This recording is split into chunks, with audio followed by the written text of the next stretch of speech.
Disciples of the Watch. 1, 2, 3, 4. Welcome to the Disciples of the Watch podcast with your hosts, Gene Vogel and Nate Matnich. Disciples, thank you for tuning in for another episode of the Disciples of the Watch. On this episode, we're going to continue to celebrate our 10-year anniversary with a special episode. That's right. And we're going to share our personal top 15 albums from the year 2014, the year that we put out our first ever episode. He is Nate Matnich. And he's Gene Vogel. Thanks for joining us. Nate, before we get rolling, how the hell you been? It's been a while. It has been a while. I'm really good, actually. Glad it's summertime, you know, warm weather, all that good business. You out in your bikini? Definitely, as much as I can. Hell yeah. We got rid of our inflatable kayak and got a hard shell kayak now. So now we had to put a roof rack on my car. And yeah, I saw that. That's pretty nice. Yeah, you know, it's so dry here. I don't know if that causes the material to crack when it's folded up over the winter, but we just have problems over the winter. It'd be fine during the season, but then over the winter, and then in the spring we go to fill it up and it's leaking. It happened to both, two of them. And it does say, that you should really store it partially inflated and not have it stored like that. I just decided, fuck it. We've been doing this now for 4 years, and we're really into it. We plan weekends around it, so we got the hard shell, and it's pretty fucking awesome. And it's got dry storage in it, so you can open up this little hatch that's right between your legs, and you can put all your personal shit in there. So if you flipped over or got water in there or something, all your personal shit stays in the boat. It's been a lot of fun. Nice. A little more work to load it. It's 70 pounds, but it's 12 and a half feet long, so it's super fucking awkward. But we've got it down now. We've been out a handful of times, and so we got that shit down. You should be used to that with your massive hog, though. It's just so, because it's so fucking long, it's just so awkward, man. I don't know. Exactly. You wouldn't think it'd be that big of a deal, but whipping the hog around, yeah. I should be used to it. Is the wife able to help you with it, or does she just kind of get in the way as you're trying to maneuver that thing up there? She does help a little bit, but I do have it down where I can do it myself. So she usually helps me after we're done, but I'm loading oftentimes while she's getting ready or whatever. I just get it all loaded up. And I have all the shit our life vests and oars and the seats and shit that clip in there. I have that all in one bag. It's really fucking quick. Strap that thing on and get down to business, if you know what I mean. Oh, yeah. You're talking about the hog, right? Anyways, that's about the most exciting thing that's been going on in my world. What have you been up to? Well, just usual working, podcasting, and planning a trip. Going to be coming out to visit the great state of Denver yet again. Going to do a show at Red Rocks. Britt Floyd is who we're going to see. But my next 4 Mondays are going to be busy with getting my certification to work with KFAI and the Twin Cities here, and be able to start participating as a show host for one of the hosts, I should say, for the Root of All Evil. So if everything works out, I'll be on the schedule and be able to run my own show. Nice. So yeah, I've been busy with all that stuff. And I was there there was a week and a half ago now, doing the 24 hours of the Metal Meltdown, the celebration of Earl Root, the creator of the show back from 1987. And he passed away in, what was it, 2005 or something like that? I'm not even positive on that, but this is the 6th annual celebration of Earl and the show. And KFAI gives us 24 hours. We take over the station. We piss off all the other people who come in on Thursday and expect to hear political talk or whatever the case might be, and they get metal. That sounds awesome. Yeah, and it was a lot of fun. I was there for 15 3/4 hours, and it flew. And they fed us. So, yeah, it was pretty cool. 2 live bands throughout the night. So it is available streaming. If you're interested, you go to kfai.org and they have options. It's on SoundCloud. That might be the best option. But I got that to look forward to. Well, that and this show, of course, the catching up and doing our top 15. We were talking about 20. We were talking about 10. So we settled in between. We got to 15 Because after that, I was like, I'm just going to be padding my list. I'm going to be adding filler at that point. I mean, I could probably do it, and then it turns out we had more time because we had our list ready, and then things went sideways with our schedule. So I never did get back and looking at stuff. But I know with you being into more into death metal and then being into black metal, that your window of opportunity for those albums was far wider than mine. Yeah, no doubt. There was quite a bit of the extreme stuff that came out. Once I went to Wikipedia, and it was like, they have like a page that was like 2014 and heavy music or something like that. And then it had everything broken down by month for release and stuff. So it was a pretty comprehensive list. And that's what I used to go through and say, okay, these are the ones I want to check out. I listened to like 35 albums probably total, but a number of those were just right away. I could tell like, oh, this is not at all. Yes. Like Anal Anathrach, I think is their name. I was listening to it and it was a little symphonic, and I thought, wow, this isn't really my deal. And then it kind of got into some really cool sounding stuff, and I was getting into the black metal vocals, but then they like broke off into some clean vocals, and it was almost like this fucking I'm just gonna call it like cheesy operatic type vocals, and I was just like, nope, I'm done with this. So there was a number of ones that I listened to that were like that. But out of 35, I ranked 23 albums. We're just doing our top 15, but I ended up ranking 23 albums to have that, a wide amount to choose from. And then I had 5 other ones that I started to rank, and then about halfway through it, I was like, nah, I'm not going to fucking rank these. One thing we didn't mention too is after we're done, we're going to go through Loudwire's list of the top 15. Well, they've got more than 15, but we're just going to narrow it down to their top 15, and we can kind of share on that. But I know there's one that's near the top of that 15 and that both of us checked out and we both had comments on. So we'll get to that once we get to that. But anything else before we kick it off? I just, quite a few of these albums, I listened to back then, and I still listen to them now, but just didn't really realize that these were all like in 2014 necessarily. So it was interesting to go back and look. Oh yeah, definitely. Because usually when we're used to them. I guess when we were kids, it's like, well, Master Puppets 1986. So yeah. You remember some of those milestones, and now there's just so much content and so much to remember. And of course, we're getting older, so there we go. There we go. That's why we have spreadsheets and notes, so we know when shit came out and we can talk about it or do some research. So we're gonna do this in blocks of 5. And I'm going to kick it off. Yes, you are. So number 15 is Eyehategod, and they came out with the self-titled album. And, I bought this. I still have the CD that I bought when it came out. And I like Eyehategod. I feel like at this point in their career, I guess you can't fault people for kind of staying in their pocket. But on the other hand, it's like not necessarily anything exciting going on there, like some of their earlier stuff, It was just kind of the run-of-the-mill album. But as far as what came out in 2014, it did make it into my top 15. Next one is Goatwhore. Wow. They have a lot of albums up to that point.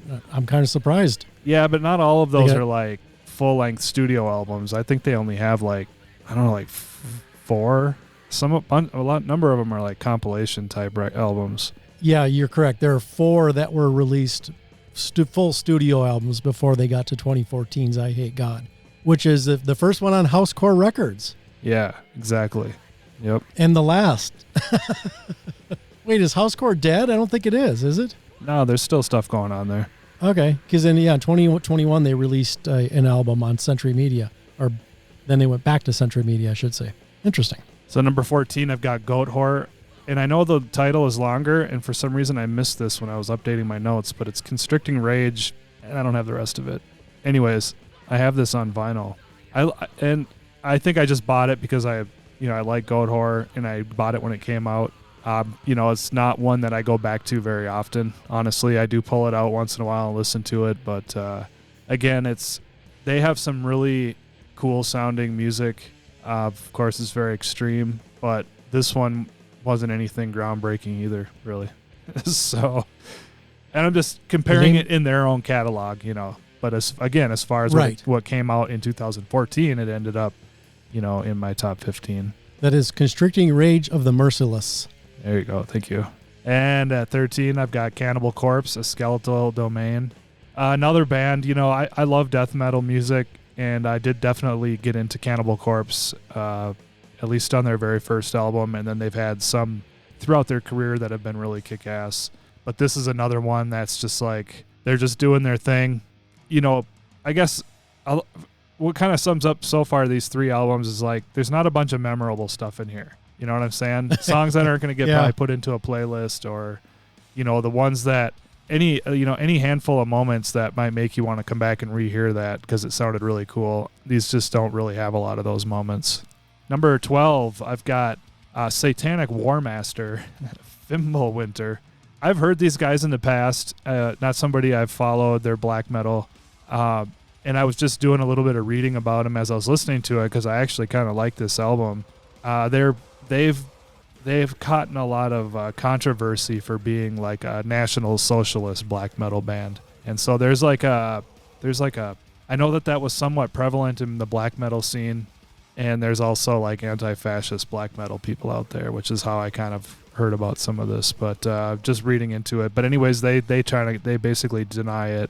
But this album is interesting and worth listening to, and there was some memorable moments to go back to. Number 11, I've got Obituary's Inked in Blood. Again, I love Obituary. They're the very first death metal band I ever heard, and they've one of my favorites. This one is just pretty run-of-the-mill. Basically what you'd expect from Obituary.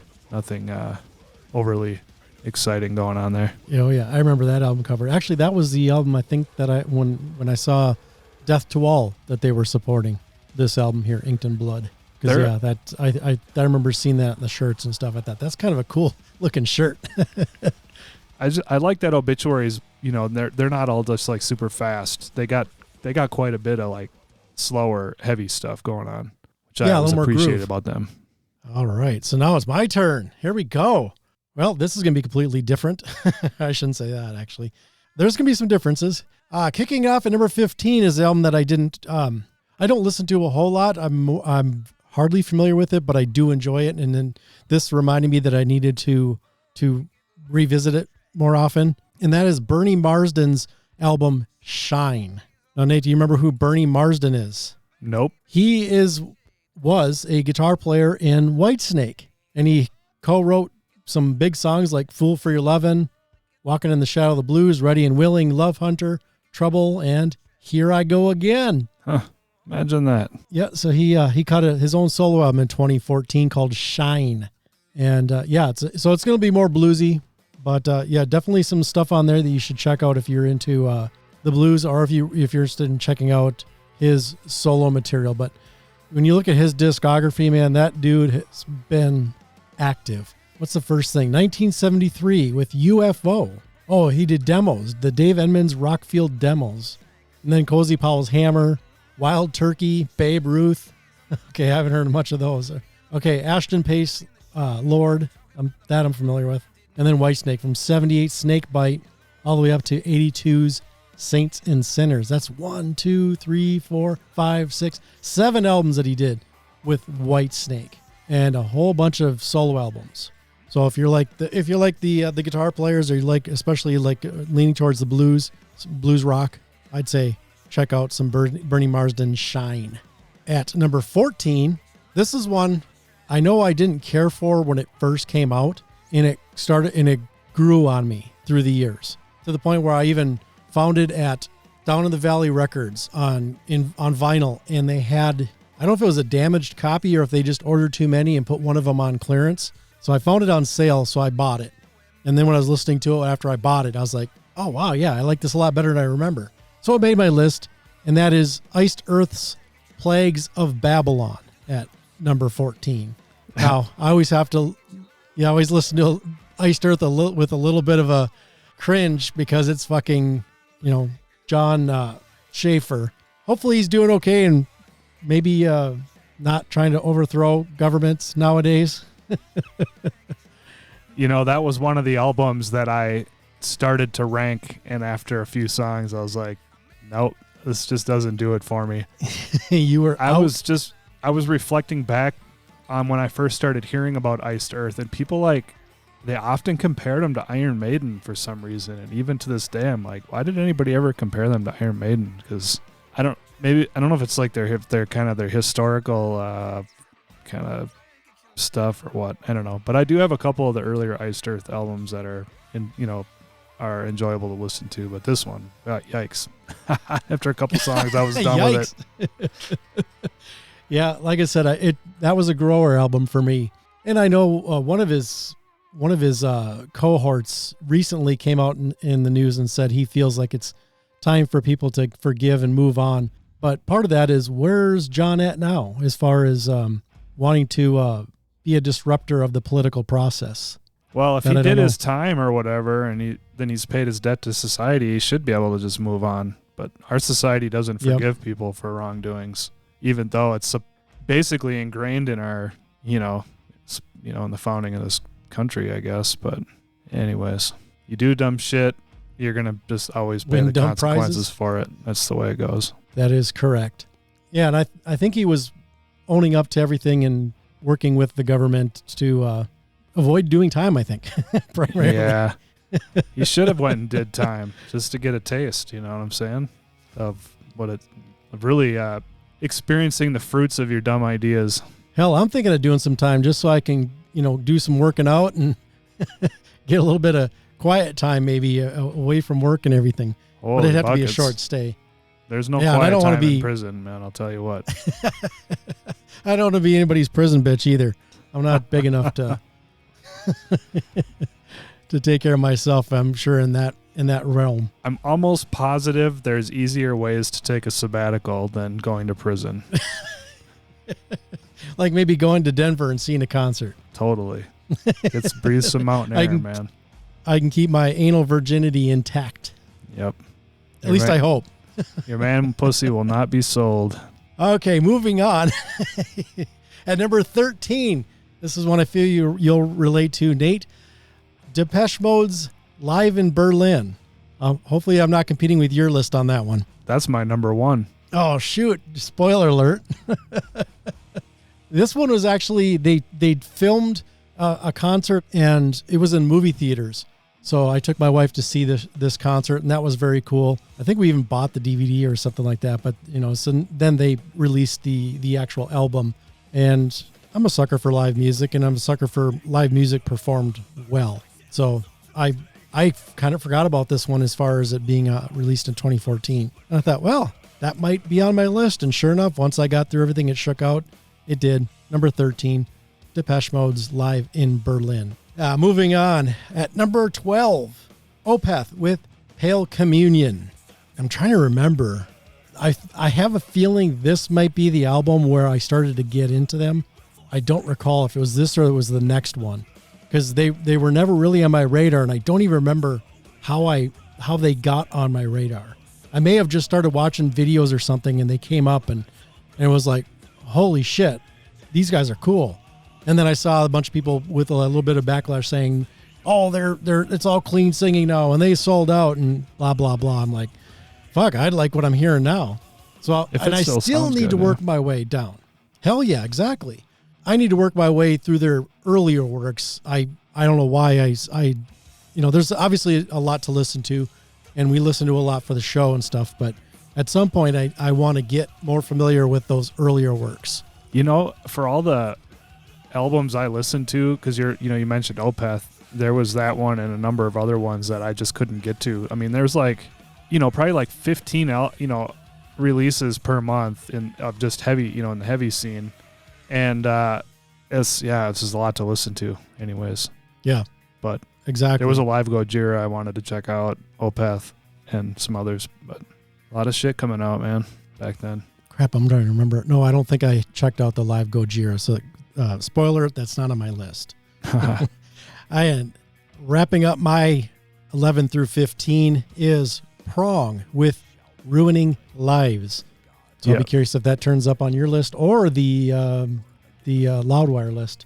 I don't remember this one being well received, and admittedly, I don't listen to it a whole lot. When I go to Prong, I tend to go with the stuff that I really enjoy. They're kind of one of those bands for me, or they're similar to like a greatest hits band. It's like I can put together a package of stuff But then there's some songs where it's like, they may not be bad. You could probably listen to them, but it's like, okay, you get to the next one. What was the song that they were popular for in the beginning? Snap your fingers, snap your neck. Oh yeah.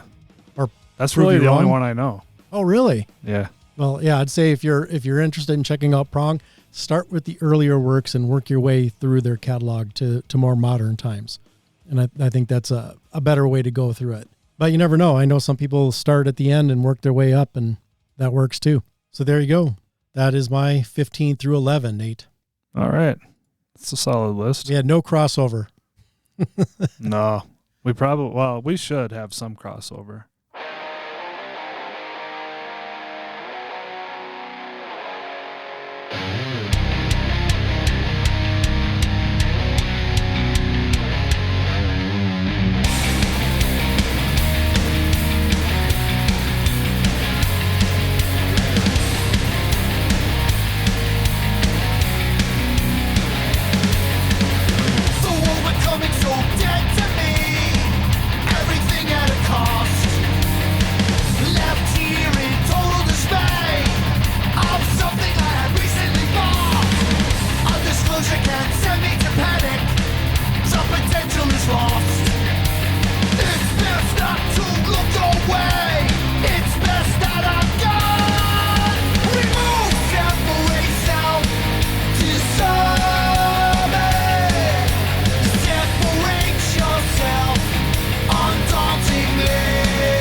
All right. So the next block here, I've got Down 4 Part 2 EP. And what always surprises me about this album is you hear the song Steeple, and it's really kick-ass, and you think you're in for a really good ride. And then quite a bit of the rest of it is not that interesting, really. And I'm a big fan I of would agree. Down. Same. You're probably bigger fan than I am, but yeah, that one was a little bit, I don't want to say disappointing, but it was, and I think through repeated listens, it got stronger for me, but still not to what we were hoping for. There's good moments, but yeah, for it being an EP, there's even still some filler on there almost. The first 2 albums by Down are like magic.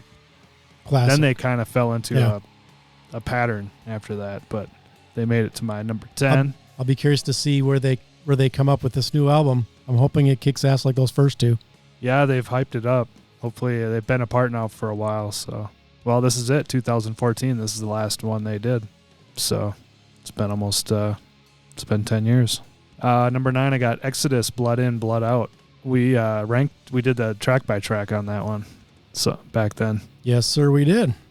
When I saw this on the list, it was just hard to believe that we talked about this in our first year of podcasting. That has been that long ago. And I also thought it would shake out higher on my list when I was just first looking at all the stuff that came out. But it's in the top 10, so it's still really good though. Listening to it, I was like, yeah, this was a good album, good thrash album for sure. Not being a gigantic Exodus fan in general throughout their career. Number 9, I got Taake. I don't know how you say it. Stridens Hoos. They're black metal if you don't know anything about them. Then at number 7, I got Incantation, Dirges of Elysium. Incantation is one of my favorite death metal bands these days, and I loved their album Onward to Golgotha when it came out in the early 90s. I did lose touch with them for a while, and then picked up on them here again in the last couple of years. And so I hadn't really listened to this album, so when I seen that they had a release, I went back and checked it out, and I just really dig their brand of death metal. And at number 6, I've got Godflesh, A World Only Lit by Fire. They had an EP come out in 2014 as well, which I didn't get to. I wanted to check that one out. Again, I remember checking it out back then because I was pretty stoked to see some new Godflesh come out. And I felt like A World Only Lit by Fire back then was pretty kick-ass. And I still enjoy it a lot listening to it today. So that's my next block. Do you remember? Did you check that one out? The EP? No, the World. Oh. I did, and the funny you mentioned it, that is at my number 10. Ah, sweet. So now we're getting some crossover. But yeah, there you go. Number 10, A World Lit Only by Fire from Godflesh. I was still a little, I want to say I was a little surprised that it made my top 10, but it's more Godflesh, but I think I always want to hear Street Cleaner Part 2. Well, and I felt and like I got to this get over that. Is closest to it, honestly. Because I bought... Yeah, a little more return to form. I bought the album Post-Self that came out in 2017, and that wasn't in that same vein, I didn't feel like. But I did feel like this one, and I think that EP, if I recall, is in that vein. But it's not the same. That was just a magical moment in time right there, that Street Cleaner album. Yeah, that's a good point. Here's one that I don't suspect to see on your list, Nate, and that is Seven Dust's Time Travelers and Bonfires, coming in at number 9 for me. Actually, if I remember correctly, we did a Kickstarter on this one. If my brain is right on this, because we really enjoyed Southside Double Wide, which was a live acoustic album they did in 2003. But yeah, something different, something nice, something fun. And I dig me some Seven Dust, Nate. I'm not familiar, other than what maybe I've heard on the radio. Well, that one I'm not sure if you'd hear that on the radio. Or, then again, I suppose maybe satellite radio would play it, because it's Seven Dust in 2014, well past their young audience date. I was going to say 2014, yeah, I could see radio and moving off of them completely. Like Mike Jones and I were talking about in an upcoming episode, we feel like Seven Dust doesn't get as much love as they should. At number 8, I have Exodus, Blood In, Blood Out. One thing I want to mention on that is I was surprised it made it that high on my list, because I remember you and I talking about this, going track by track on it, and both of us kind of going, But as far as 2014 albums, for me, it hit number 8. Where were you at with it again? 9. That's our closest pretty close one so far. I am actually surprised this next album I have ranked higher than you do, and that is Down 4 Part 2. And like I said, that was a grower one, because I remember when I first listened to it, I remember feeling, oh, that's what we got, huh? And then when I was at the Burnsville Center before the last music store, I think it's gone, they were still there, maybe not the most upkept store in the Burnsville Center, but they had a copy of this, a damaged copy on clearance. This, like the shrink wrap had pulled off, and I think there might have been a creased corner or something. But for the price, I thought, fuck yeah, I'll get it. And then listening to it again, multiple times after that, it's like, okay, it's better than I remember, but still, we're always hopeful for a continuation of those first two albums, like we talked about earlier. And at number 6 for me, I have Killer Be Killed, the self-titled album, Killer Be Killed. And if you're not familiar, kids, Killer Be Killed features Dillinger Escape Plan vocalist Greg Puciato and Soulfly frontman Max Cavalera. And also features bassist and co-vocalist from Mastodon Troy Sanders and Converge drummer Ben Collar with a K. This is supposed to be Kohler, but there you go.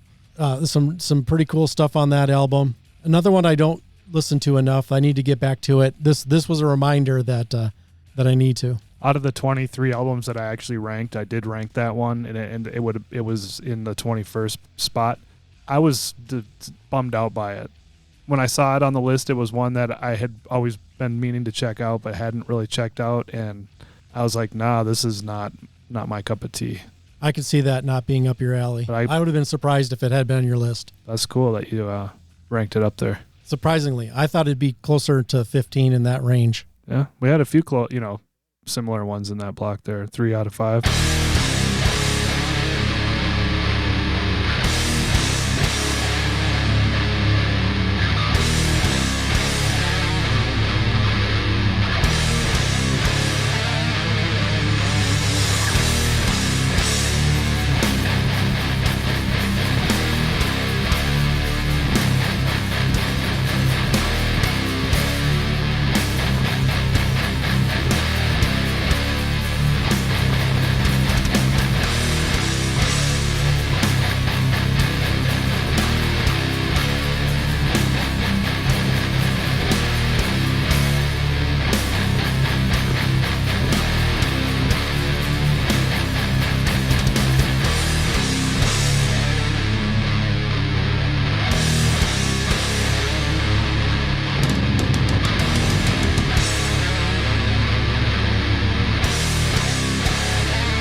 ready for the top 5? I'm ready for your top 5, brother. Slipknot, 5th, The Gray Chapter, is in my number 5th slot. I really enjoyed this when it came out, and I actually was thinking when I was going to rank it that this would be maybe in like my top 3. But there's some other killer albums that came out this in 2014, so it is in my number 5. Yeah, now I'm really curious to hear what you got from 4 to 1 then, because if that was 5 for you. All right, number 4, I have Mayhem, Esoteric Warfare.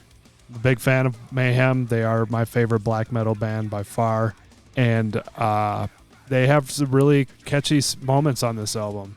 I don't know how they have a lot going on in their music that's not just like blast beats and like that run-of-the-mill black metal vocals. Attila's vocals are very, very unique, and they just fit so well with Mayhem's heavy and creepy-ass music. This album is really fucking good, and I do remember loving it when it came out. I have it on CD, and I do have it on my list to get on vinyl at some point. Number 3, I've got Triptychon, Melana Cosmata.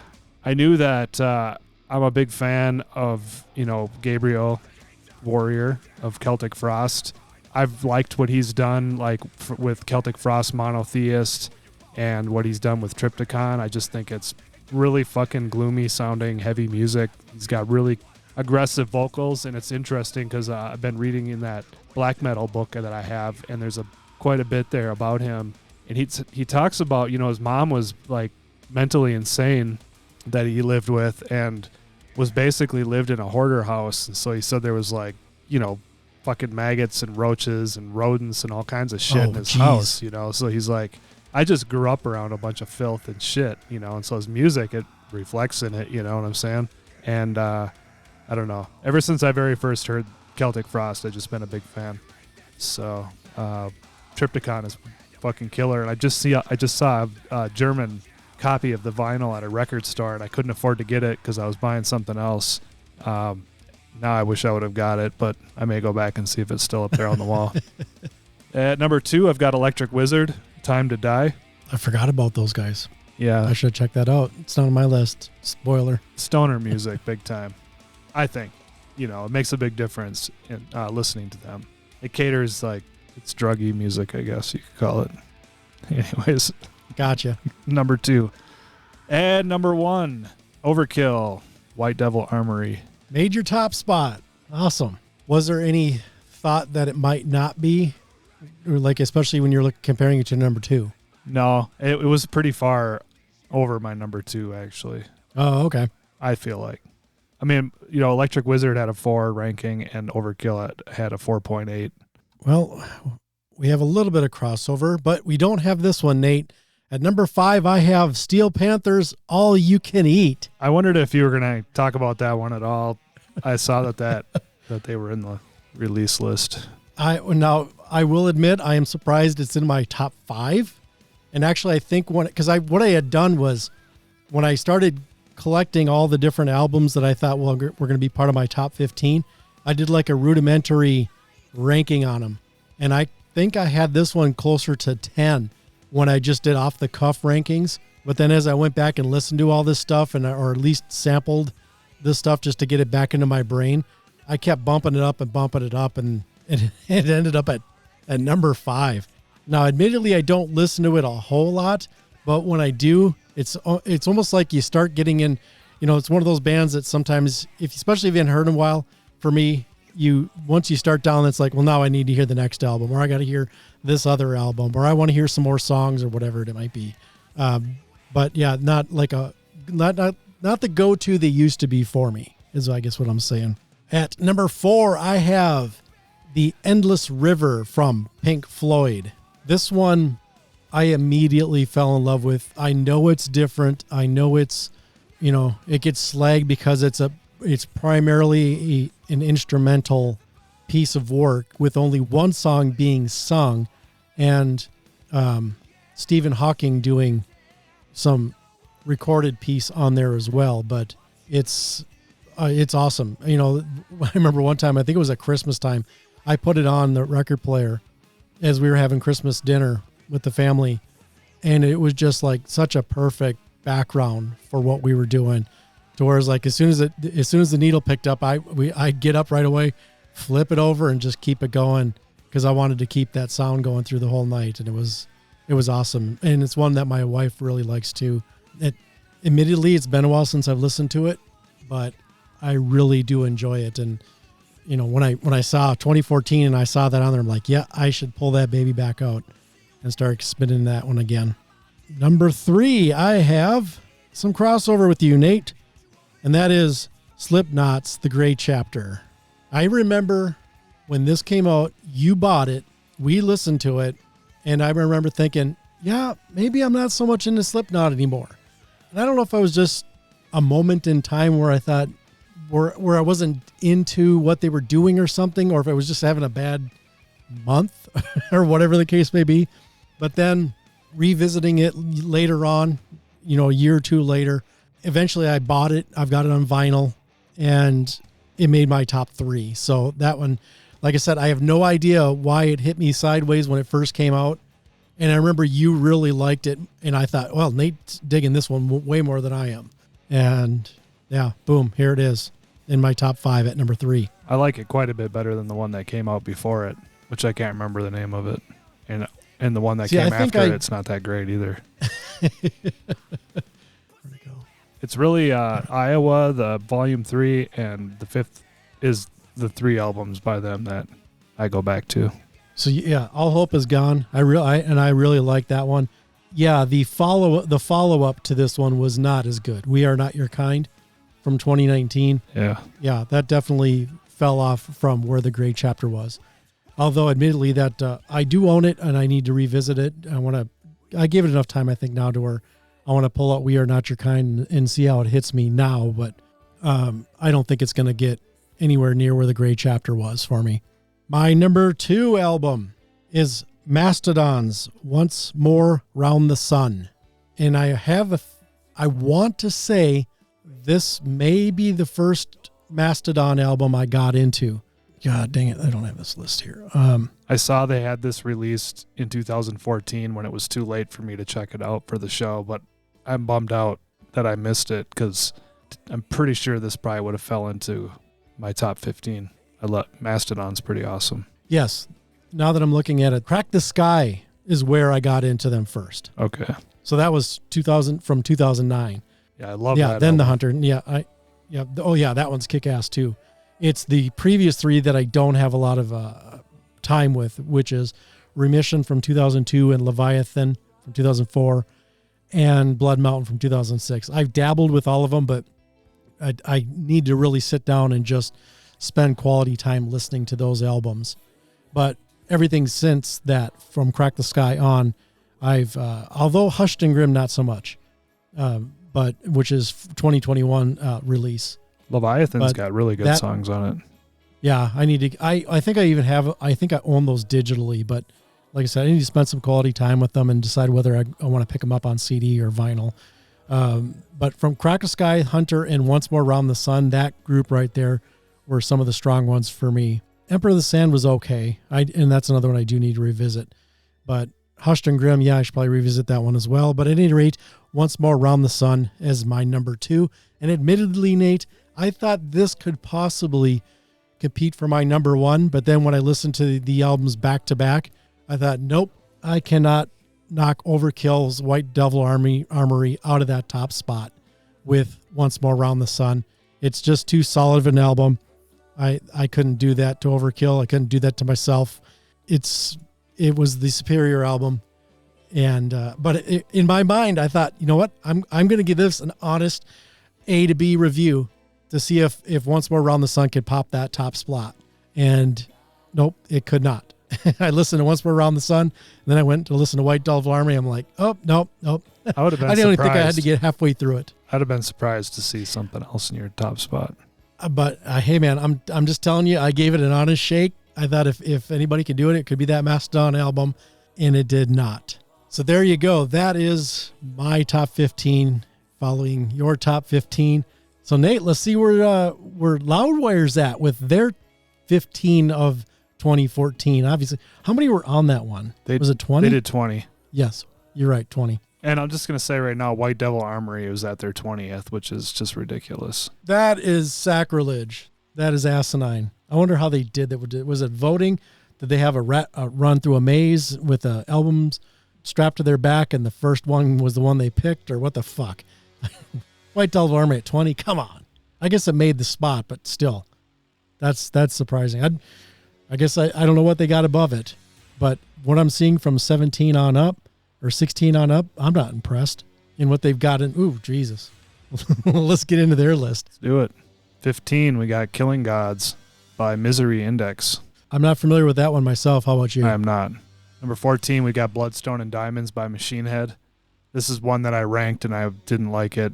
It did make it in that, like top 23 that I did, but didn't care for it and I didn't expect to, but I gave it a shot. Yeah, I'm right there with you. I got about maybe halfway through the album and I thought, this is going to make my top 15. So I just punted from that point on. And that sucks because I have heard from so many Machine Head fans that album is spectacular. And I'm not hearing it. I don't really like that band ever. Not any of their stuff. So really, yeah, I dig like their first 2 albums, maybe 3. I forget their discography off the top of my head, but then they came back into form later on, and a couple albums were pretty decent after that, and then it just seemed like they became sounding formulaic to me, to where I think I just checked out. And this is a reminder of why I checked out, and that's one of those albums, Bloodstone and Diamonds. Yeah, number 13, we've got Elements of the Infinite, Elegian. Elegian.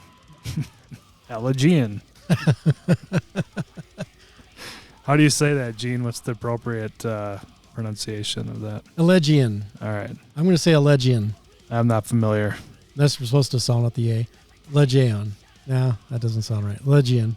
It's a name I've heard, but no, I'm not familiar with that album. Number 12, Exodus, Blood In, Blood Out. Okay, now I'm pissed. I mean, I'm pissed as it was, but this seals my pissdom. Yeah. You're going to put fucking Exodus before Overkill? So No. Well, not those albums. So there's been a number of bad albums that are in front of Overkill. I'm just assuming some of them I'm not familiar with. I haven't checked some of them out. Well, yeah, and that Machine Head definitely is not better than fucking White Devil Armory either. So I was already insulted, but I was pre-insulted. I knew that was near that spot, but I didn't know where the Exodus one was. So yeah, now I'm pissed. Number 11, The Serpent and the Sphere by Agelak. Not familiar with that one myself. I don't think I am either. All right, 10, we've got Shadows of the Dying Sun, Insomnium. Not familiar. Name only, not this album. I'm not even sure if I've heard them. It feels like it's familiar, but I listen to so many damn bands for the podcast that it all just starts to blur sometimes. It does. Unless a band really grabs me. Number 9, Foundations of Burden by Paul Bear. I'm familiar with them, but not like with this album in particular, I guess. Yeah, same. Number 8, Parts from Unknown by Every Time I Die. Not another one I'm not familiar. Nope. I'm having trouble thinking that any of these might be better than Overkill. Right.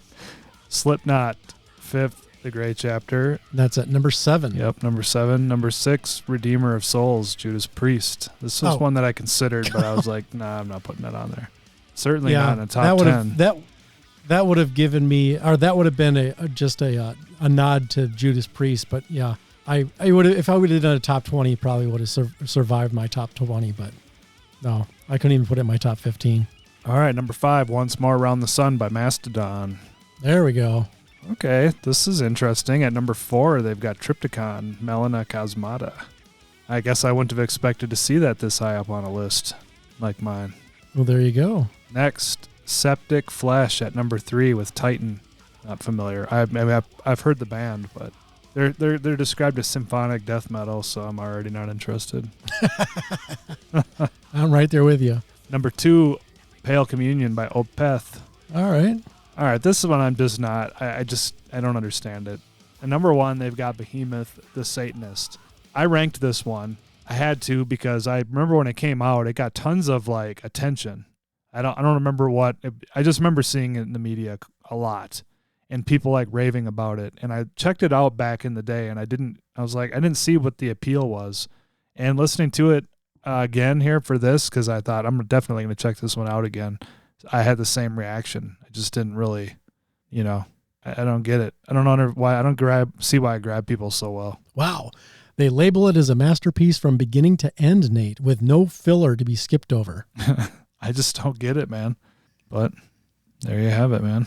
Yeah, there you have it. Not a lot to love on that list for you and I, at least. There was a few cool things, but then there was some upsets, mainly the Overkill snub. Yeah, the fact that they put Overkill at the end of the list there.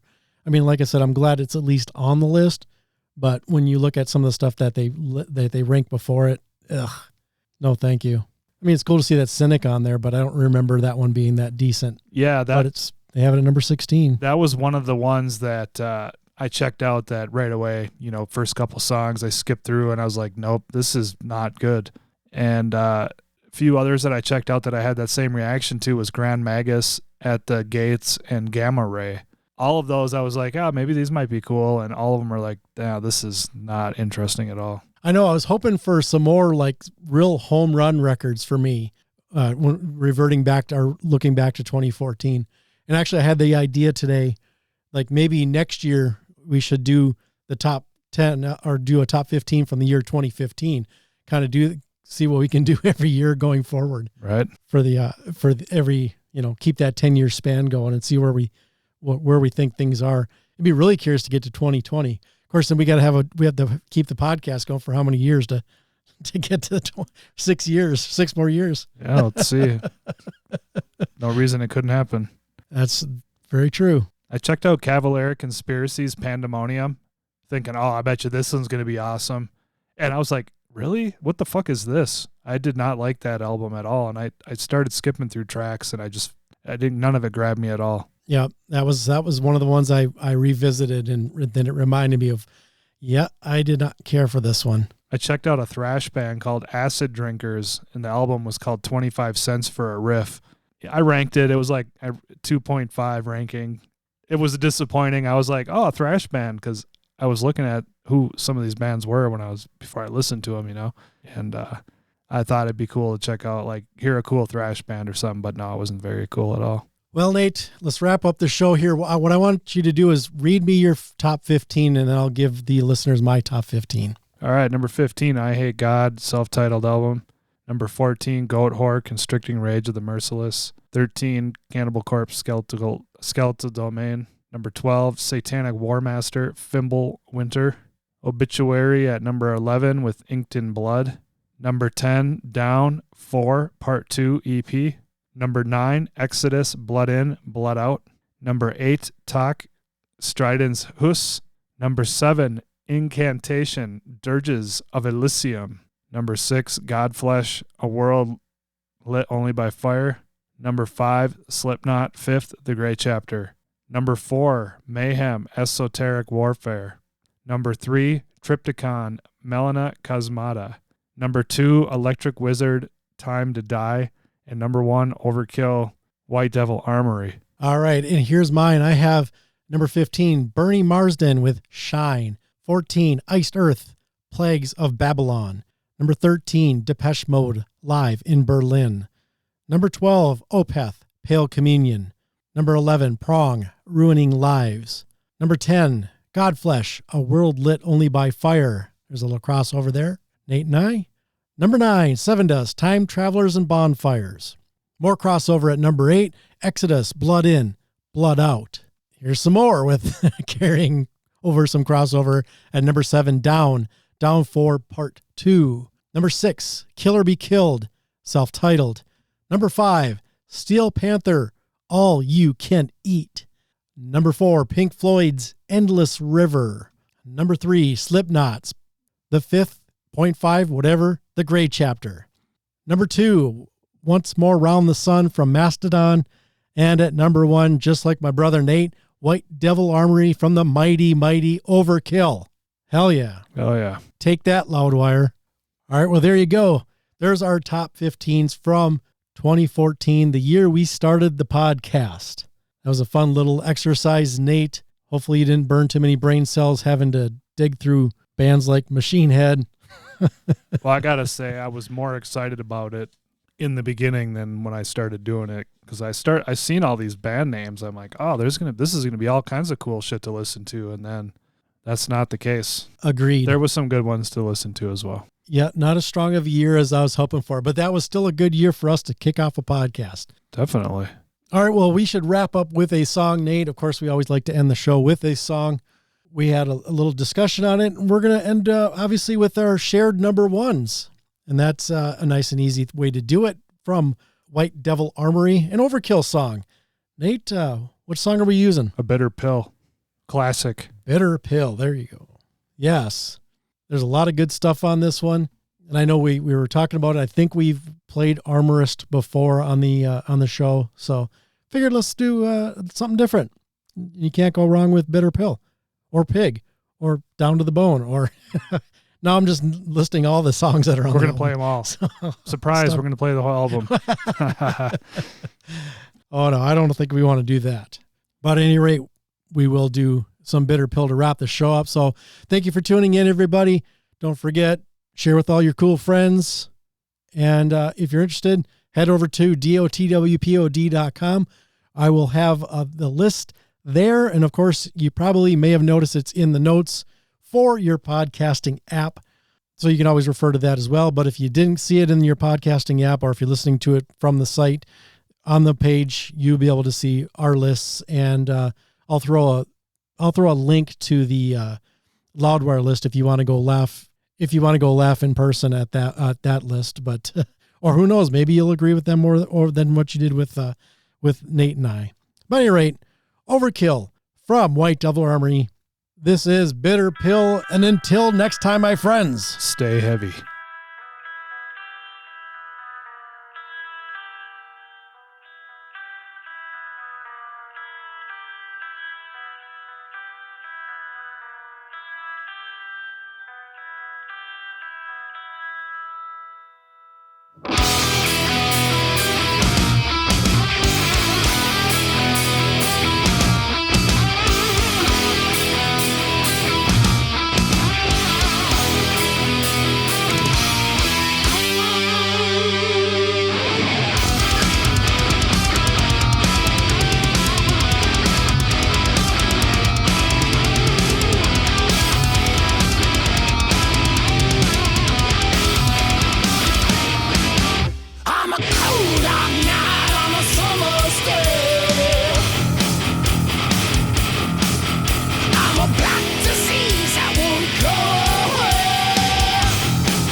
I'm the Catman.